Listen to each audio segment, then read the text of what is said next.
IP refers to something a person has either thought of or created. Some examples of IP include designs, processes, songs, logos, discoveries, symbols, and even brand new varieties of plants. IP belongs to the person who thought it up or put the work into creating it. They get to decide who makes it, how and where it's used, and who can sell and profit from it. But how can thinkers and creators keep their IP safe from misuse by others? After all, in a digital world, it's easy to copy an idea or a design. Luckily, there are laws in place to protect IP once a person is ready to go public with it. There are 4 major paths to legal protection. Applying for a patent. Patents cover things like inventions, new processes, new machines, and new ways of manufacturing things. Applying for a copyright. Copyrights protect works like art, music, writings, movies, and even software. Using a trademark to cover unique branding and identifiers like business names, logos, slogans, mascots, and more. Keeping something secret.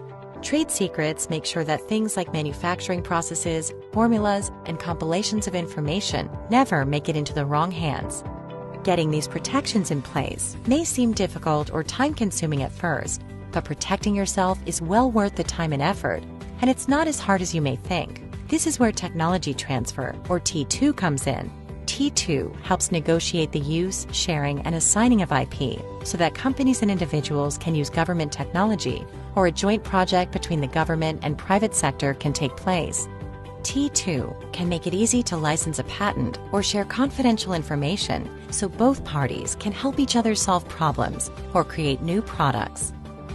Spectrum, ranging from unprotectable to highly protectable. At the bottom end of the spectrum is generic. Generic names refer to stuff like using the word orange for the fruit, or dog for the canine, or cheese for cheese. Descriptive terms simply describe the goods and convey an immediate idea of what the product is, such as break and bake for scored cookie dough. Suggestive marks require some imagination or perception to link them to the goods, like chic for Middle Eastern food, or Fruit Loops for a circular fruit-flavored breakfast cereal. Arbitrary marks are common words used in unexpected ways. Apple for computers, or Amazon for book sales, or Shell for gasoline. The most distinctive marks are usually made-up words.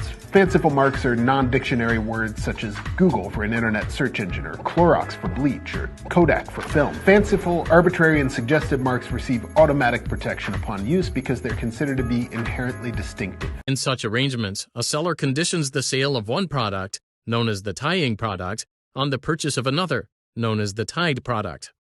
When sellers and buyers agree to such arrangements, the arrangements are subject to Sherman Act Section 1, whereas non-concerted tying arrangements for goods are subject to Clayton Act Section 1.